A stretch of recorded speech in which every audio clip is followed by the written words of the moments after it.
আসসালামু আলাইকুম।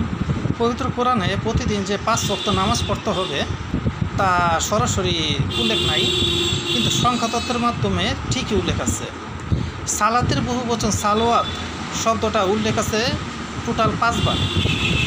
আমরা টোটাল নামাজ পড়ি প্রতিদিন 32 রাকাত। ফরজ 17 রাকাত, ফজরে 2 রাকাত, জোহরে 4 রাকাত, আসরে 4 রাকাত, মাগরিবে 3 রাকাত, এশায় 4 রাকাত। হযরত মুহাম্মদ সাল্লাল্লাহু আলাইহি ওয়াসাল্লাম বলেছেন, প্রতিদিন যে 12 রাকাত সুন্নত নামাজ পড়বে তার জন্য জান্নাতে একটা প্রাসাদ তৈরি হবে। এই 12 রাকাত সুন্নত নামাজ হলো ফজরে 2 রাকাত সুন্নত, জোহরের ফরজের আগে 4 রাকাত, ফরজের পরে 2 রাকাত, মাগরিবের ফরজের পরে 2 রাকাত, আর এশার ফরজের পরে 2 রাকাত। এই 12 রাকাত সুন্নত নামাজ যে পড়বে তার জন্য জান্নাতে একটা প্রাসাদ তৈরি হয়। আর 3 রাকাত বেতের নামাজ, ওয়াজিব নামাজ। তাহলে 17, 12 আর 3 টোটাল 32 রাকাত নামাজ আমরা পড়ি। এই 32কে সিঙ্গেল ডিজিটে রূপান্তর করলে পাওয়া যায় 5। পবিত্র কোরআনে সিজদা নামে একটা সূরাই আছে। এই সূরাটাও 32 নং সূরা। আর পবিত্র কোরআনে সিজদার কথা উল্লেখ আছে টোটাল 32 বার।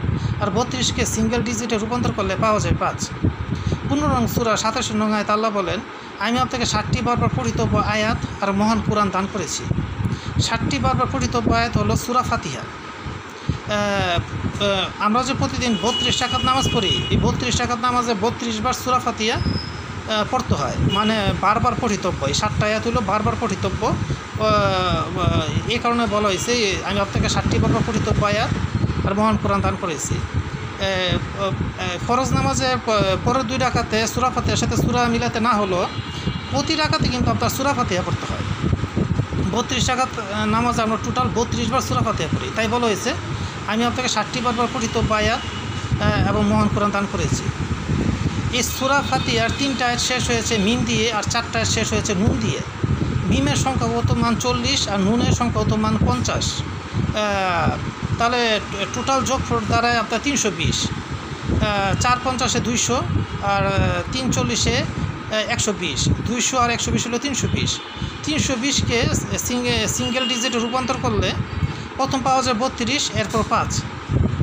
এখানেও 32 থেকে 5 পাওয়া যায়। পবিত্র কোরআনে এইভাবে সংখ্যাতত্ত্বের মাধ্যমে প্রতিদিন যে 5 ওয়াক্ত নামাজ পড়তে হবে তা উল্লেখ আছে। পবিত্র কোরআনে অলৌকিক গাণিতিক সাদৃশ্য আছে ট্রিলিয়ন। এটা কিয়ামত পর্যন্ত বের হতেই থাকবে, তারপর মানুষ বের করে শেষ করতে পারবে না। সব ভালো থাকবেন। আল্লাহ হাফেজ।